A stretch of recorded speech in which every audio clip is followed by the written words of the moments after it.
ఒకరికి పెట్టడం నేర్చుకో, దాచుకున్నది నీ వెంట వచ్చేది కాదు.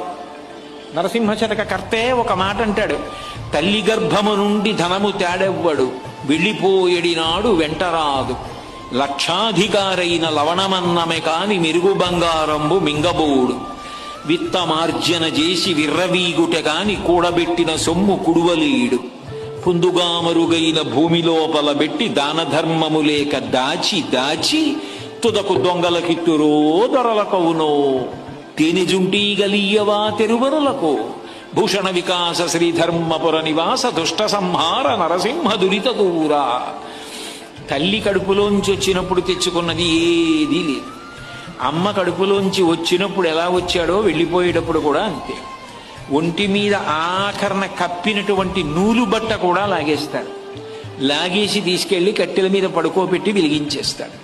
ఒంట్లో ఉన్న నెత్తురంతా ముద్దలు ముద్దలుగా కట్టెల మధ్యలోంచి పడిపోతుంది. ఒంట్లో ఉన్నటువంటి మాంసం అంతా కాలిపోతుంది. తల వెంట్రుకలు మొదలైనవన్నీ ఊడిపోయి గాలికి ఎగిరిపోయి చెట్ల మొదట్లలోకి వెళ్ళిపోతాయి. ఎముకలు ఊడి మెల్లిమెల్లిగా కింద పడిపోతే కొడుకు అస్థి సంచయనం చేసి తీసుకెళ్లి గంగా నదులలో కలిపేశాడు. ఏది మిగిలింది? ఇలా ఇలా ఉన్నన్నాళ్ళు చూపించి బోరలు విరిచినటువంటి వాడు తుట్టతొతకు ఏమయ్యాడు, పిడికెడు బూడిదయ్యాడు.